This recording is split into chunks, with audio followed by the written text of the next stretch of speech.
Saan yung dinilang anak ko? Huwag niyo ako tawan! Demonyo ka!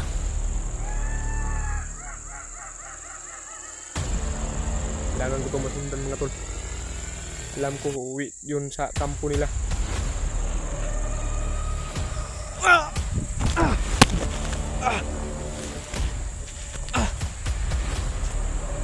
Go! Wala na naman.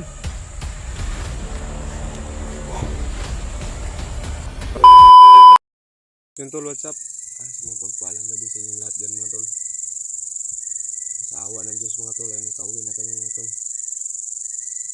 Okay mga lala mga tol, dahil sinipte ko naman yung pamilya ko mga tol. Doon ko nilagay sa nilagyan sa asawa ni Mikoy mga tol. Nakasama sila ngayon. Diretso lang ako dito mga tol kasi kailangan kong mahanap si Mikoy mga tol. Dahil baka yung bata na nasundan niya mga tol, kasi nakita ko sa mga video niya, dahil yung busis mga tol parang anak ko mga tol. Kaya sabi ni Mikoy sa akin mga tol, magdalawang taon pa daw. Kaya hindi niya nakita sa kanila masyado mga tol, kaya hindi ko masyado makilala. Pero ang busis mga tol, yung busis ng bata na nakita ko sa video niya mga tol, parang busis ng anak ko. Kaya kailangan ko makita si Mikoy.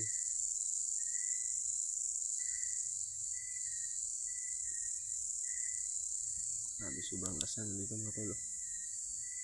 Bago tayo magsimula mga tol, shoutout muna tayo mga tol. Shoutout pala kang Ate Diggs Dalanda no. Dalanda. Shoutout dyan sa'yo ate. Ingat ka palagi sa pagtatrabaho mo sa ibang bansa. Mama Obiso, shoutout dyan sa'yo ma. Mag-ingat ka palagi sa pagtatrabaho mo. Tita Oy, shoutout dyan sa'yo. Ate Maylin, shoutout dyan sa'yo Ate Maylin. Mag-iingat ka palagi sa pagtatrabaho mo dyan ate. Kuya Gilbert, shoutout dyan sa'yo Kuya Gilbert. Mga silent viewers ko dyan, shoutout yung lahat. Sana mga tol, subaybayan yung mga video ko mga tol. Sa hindi pa nakasubscribe sa bago kong channel mga tol, subscribe niyo po yung Buboy Adventure mga tol. Malaking tulong yan sa akin mga tol. Pagdasal niyo po yung paglakbay ko ngayon sa paghahanap po kay Mikoy.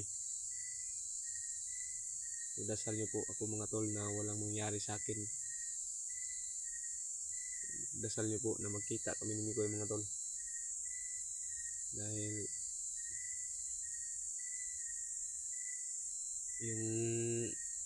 yung bihag namin mga tol, yung nahuli kong aswang na anak ni Commander Lakas ay wala doon sa kulungan.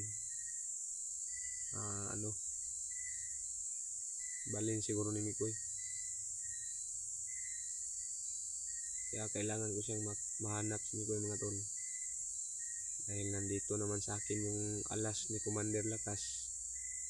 Yung anak niya, nag-iisang anak niya. Ayun pala yung nahuli ko. Kaya hindi pwede na makawala yung alas namin mga tol. Kasi kapag makawala yung alas namin mga tol, ay sigurado ako mga tol na patayin yung anak ko, si Commander Lakas.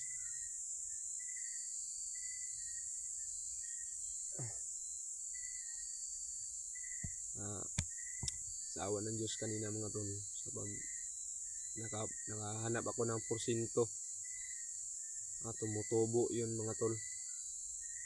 Tumutubo yun na nakahiram ako ng 5K. Nagpo-porsinto ako doon para pamasahe namin. Kasi hindi ako makatulog mga tol dahil sa mangyayari ngayon. Yung anak ko nakuha ng Commander. Nakuha ni Commander Lakas yung bunso kong anak mga tol na magdadalawang taon pa. Kaya hindi ako makatulog yun. Naghanap ako ng pera kanina, nakahiram ako ng porsinto. Ayun, pamasahe namin dalawa sa asawa at yung panganay kong anak. Pero sinipte ko na sila mga tol. Kaya diretsyon lang ako dito mga tol paghahanap ng Mikoy. Kasi kailangan ko siyang mapuntahan at kailangan kong survey mga tol kung sino yung bata na daladala ng aswang mga tol. Hindi naman ako magdadalawang isip mga tol, ay talagang siguro anak ko yun, anak ko na yun mga tol, dahil sabi ni Mikoy sa akin mga tol, magdadalawang taon pa daw. Saka yung nakita ko sa video niya, yung boses ng bata parang boses ng anak ko mga tol. Kaya pati yung asawa ko ngayon mga tol, hindi magkakain mga tol dahil sa sobrang problema. Kaya ako mga tol, hindi ko sila tutulugan mga tol. At hindi ko makita yung anak ko kung saan dinala nila mga tol. Kaya sobrang laking gamit nitong nahuli kong aswang mga tol. Dahil ito yung alas namin. Mga tol, subaybayan nyo pong video namin palagi mga tol. Suportahan nyo po. Pakishare ito nga video mga tol. At paliparan nyo ako ng dasal mga tol, na magkita kami ni Mikoy mga tol. Dahil sinabihan ko si Mikoy, hindi rin niya alam yung bata na sinundan niya o anak ko ba daw o hindi. Kaya kailangan ko siyang mahanap, dahil hanggang ngayon sumusunod pa siya ng sinusundan ba yung aswang na nagdala ng bata mga tol. Dito na sobrang dilim na mga tol. May dala rin akong ispat mga tol. Pinsa at nandito rin akong agimat ko. Dito rin agimat ko mga tol. Hindi pinsa ko mga tol. Sana mahanap ko si Mikoy ngayon mga tol.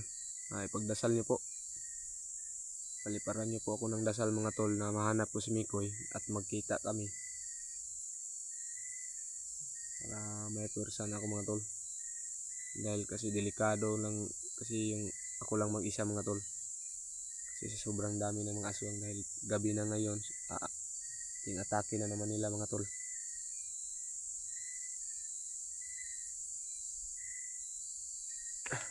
Pahinga muna ako mga tol, masyadong ngayon na yung napuntahan ko mga tol.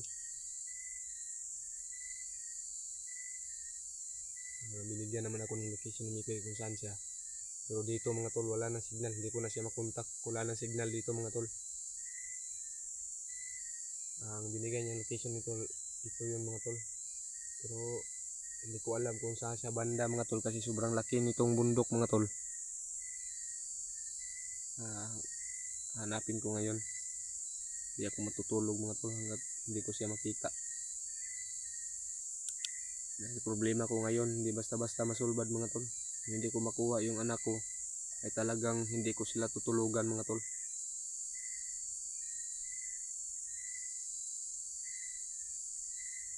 Kaya ngayon mga tol, magpatuloy na ako ngayon sa paglakbay, sa paghahanap ng Mikoy.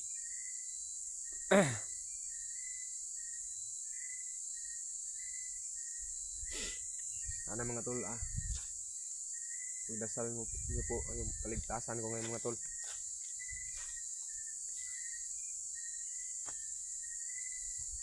Saan kaya banda si Mikoy dito mga tol?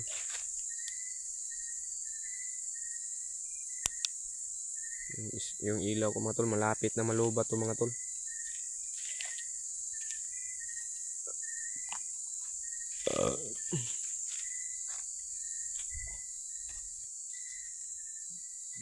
Sigurado ako mga tol na yung bihag namin nilipat yun ni Mikoy. Kasi wala doon sa kulungan. Ayun mga tol. Ay, parang mga tol.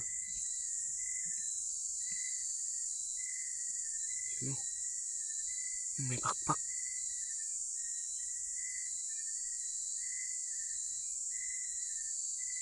May pakpak mga tol.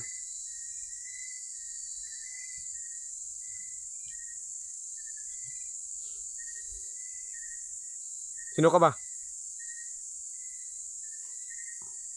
Hayop kayo, demonyo kayo. Saan nyo dinala yung anak ko?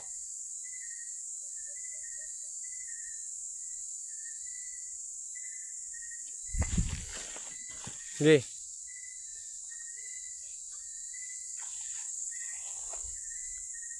Saan nyo dinala? Hayop kayo, demonyo kayo. Saan nyo dinala?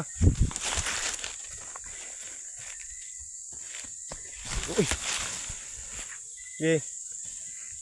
Dami pala kayo dito ha. Ito yun tol. Isa ko sa tauhan ni Commander Lakas.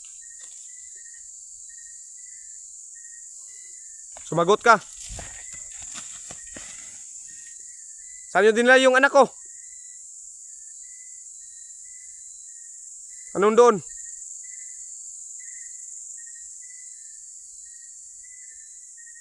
Kahit saan ka tumuro ha?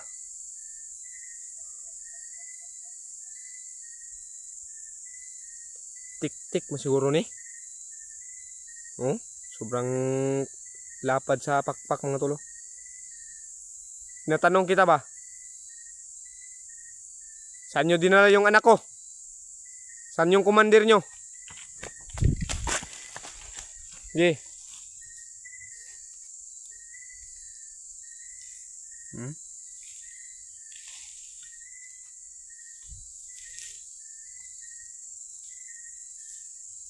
Kailangan ko itong sundan to mga tol. Ha? Sobrang dami nila. Wala. Wala mga tol.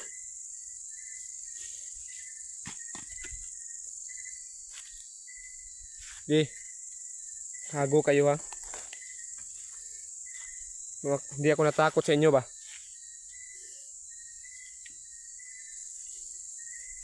Tangina ka. Ha? Sige. Kala nyo natakot ako sa inyo, mga gago kayo. Ito.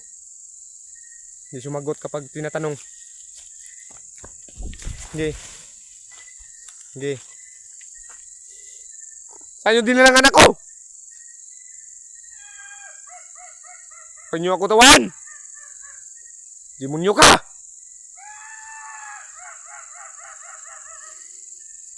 Kailangan ko itong masundan mga tol. Alam ko uuwi yun sa kampo nila.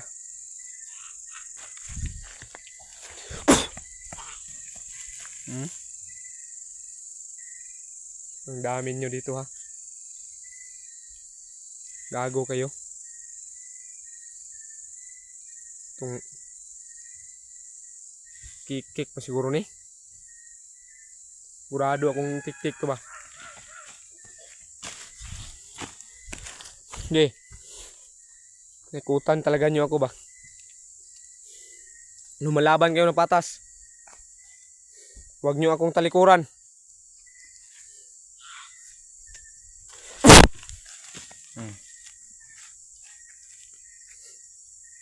Ano ba to? Saan yung dali ng anak ko? Saan? Ayop kayo ba? Tangina ka talaga. Saan ba yung commander nyo?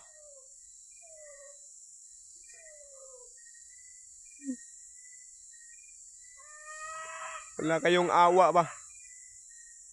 At hindi kayo magtrabaho ng sakto. At idaan nyo sa pag ano.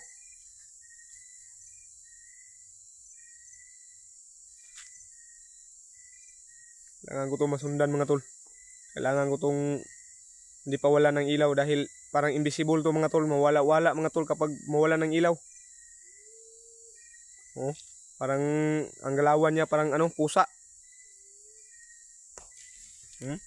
Wala naman oh. Sana yun.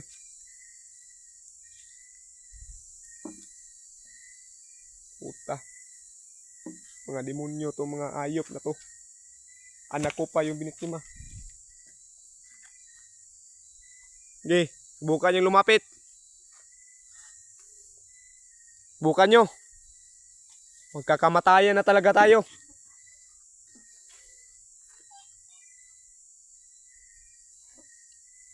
Yun tol, nang wala yung ano. Yung tik-tik na wala. Nandito naman. Parang invisible to mga tol. Parang mawala-wala mga tol. Ano yung anak ko?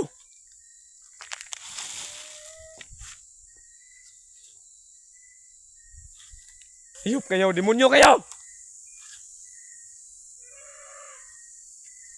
Saan yung nilagay yung anak ko?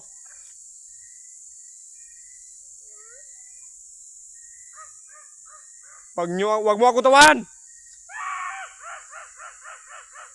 Demonyo talaga yun. Demonyo talaga ka.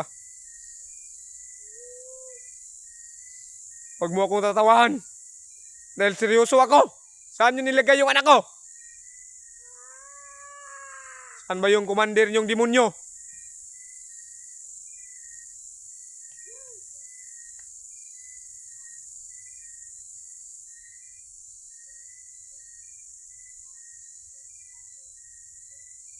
Saan?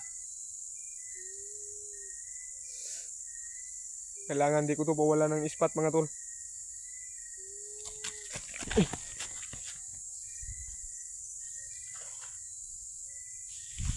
Wala na. Wala tol.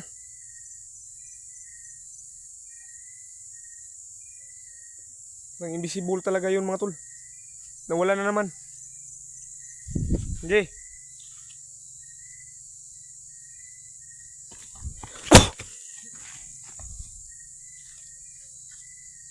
Sige. Sige, subukan nyo lumapit.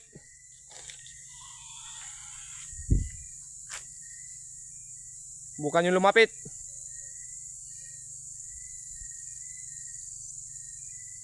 Wala naman yun mga tol.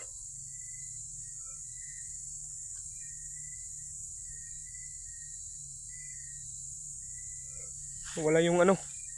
Tik-tik.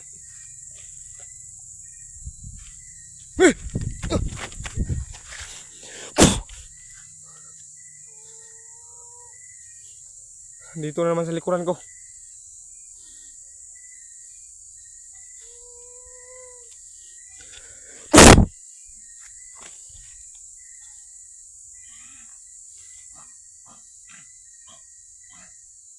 Hayop ka, demonyo ka.